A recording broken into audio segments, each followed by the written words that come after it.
You've probably done it without knowing, stared into a candle until your mind drifted. Or have you ever sat before a fire and felt your body begin to unwind? Your eyes soften, your breath deepens, the edge of the day blur just a little, and suddenly you're not thinking, you're simply watching. That stillness is where this begins. Welcome back to the Mystic Artistry podcast. I'm Susan Smith Cohen, and today we dive into one of my favorite mystical practices, fire scrying. In this episode, I'll show you how I connect with the flames to receive guidance, inspiration, and insight through color, movement, and intuition. Fire scrying, which is spelled scrying, is an ancient practice.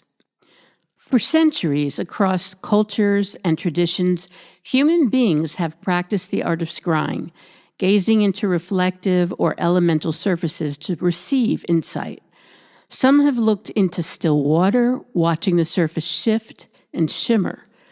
Some have used mirrors, allowing the reflection to soften and transform. Others have gazed into crystal, smoke, or even the night sky.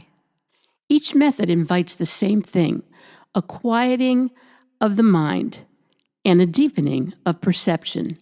And for me, that doorway has always been the flame. So how do practitioners use scrying? They use it for personal insight, sense-making around a question or life crossroad. It's used sometimes as a ritual marking seasons, moon phases, or ancestral remembrance. While scrying may sound ancient, and it has not disappeared. It has simply changed forms. In modern times, we use scrying less as fortune-telling and more as a tool for reflection. People sit with water, mirrors, flame, or smoke, not to predict the future, but to access intuition, bypass the noise of constant thinking. It becomes a meditative practice, a way to let the subconscious speak in image and symbol. In a world where we are flooded with information, scrying invites us into something quieter, into perception rather than reaction. It isn't about magic in the theatrical sense. It's about attention. And it's about relationship and listening. Before beginning any scrying practice, especially with fire, safety must come first. This is not just about physical safety, though that matters deeply. Always use a contained flame, a fireplace, a stable candle in a secure holder. Never leave it unattended, and make sure your space is calm, grounded, and free from distraction. But safety is also internal. If your nervous system feels overwhelmed, unsettled, or fragile, this is not the moment to gaze deeply into altered states. Scrying asks for steadiness. It asks for presence. The ritual begins not with the flame, but with you. Sit comfortably, feel your feet on the floor, let your breath lengthen, and notice the room around you. Only when you feel settled do you let your gaze soften. Soft focus. You want to look at the flame base where the blue meets the wick and let your eyes rest without any straining. Observe without focusing. Notice shapes in the flame, after images when you blink, the dance of light and shadow on nearby surfaces. Allow thoughts, words, or scenes to arise on their own. And give yourself about 8 to 12 minutes at first. And if your eyes water or you feel spacey, just blink, relax, or close your eyes briefly. And then for the closing, you thank the fire, record key impressions, and snuff the candle. Don't blow if snuffing is part of your ritual style. And some of the things you can look for are colors, sudden flares or steadying soot or crackles, shapes your mind forms in the glow. And you can also look for emotional tone. warmth, urgency, playfulness, stillness. These often offer more than the literal picture. Many people commission me to create fire scrying paintings as a form of psychic readings. For these sessions, I meditate on a person's birth details, the date, time if known, town, and birth name. And as I connect to these details, messages do begin to emerge, and I translate them into a painting that is completely unique and personal, full of symbols, colors, and intuitive guidance.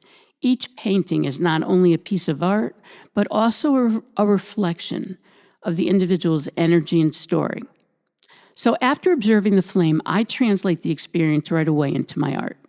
Each painting captures the essence of what the flame revealed, like colors, symbols, and emotion. This process is how Mystic Artistry combines intuition, music, and painting to create a bridge between mystical insight and creative expression. When you breathe with your work consistently, kindly, courageously, the unseen doesn't stay unseen. It starts to move your hands. It starts to choose your colors. It starts to write your lines. And yes, sometimes it asks you to rest, to pause, so the next breath will come. Now, I want to say something important. The symbols, colors, the shapes I see in the fire, they are not universal translations. They are not a code book. They are a language that has developed between me and the flame over time. I sit with it, I listen, I feel into it, and what rises isn't interpretation from the mind, it's discernment from a body, my body, a quiet knowing. The red may mean one thing for me in one season and something entirely different in another. The shapes aren't fixed symbols, they're conversations. This is not about prediction, it's about relationship. And whatever comes through, it comes through in a way that feels personal, like a gift given in private, not something I own, not something I control, but something entrusted to me. Now here's your take-home prompt. If you want, you can light a candle or turn on a single lamp at your desk.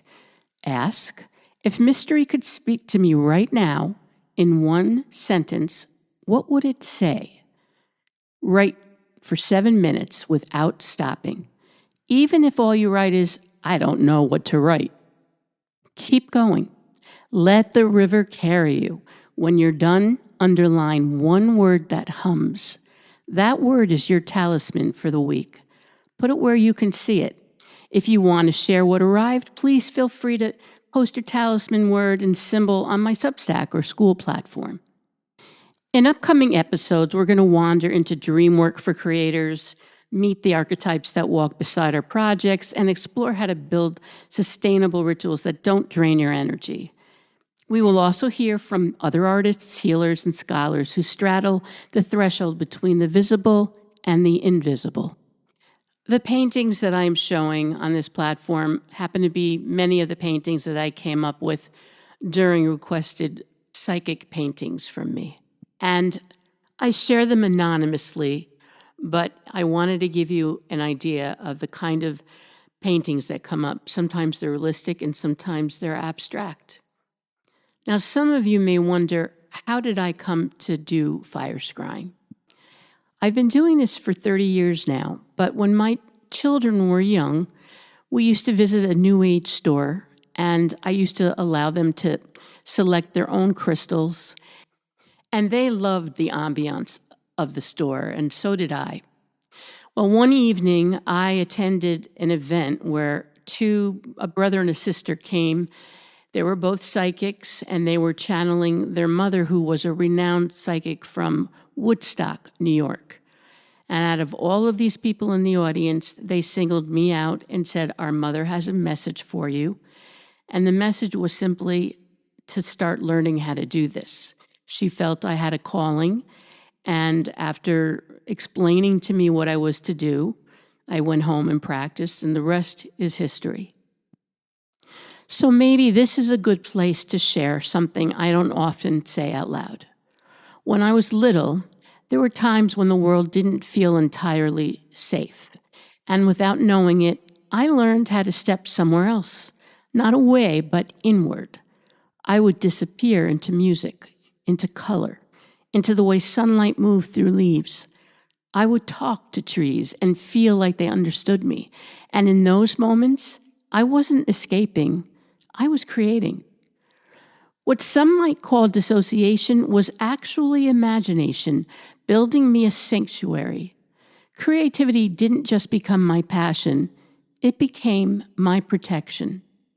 And I think that's why, even now, when I sit before the fire, when I paint what I see, when I listen deeply, it feels like coming home. What some might call dissociation, I now understand is creativity protecting me. My imagination did not abandon me. It built rooms of light inside me, and those rooms are still there. Every time I sit before the fire, every time I paint what I see, every time I listen beyond what is visible, I am stepping back into that inner sanctuary, not to escape, but to remember who I am. Thank you for being here with me today. And as always, I am listening.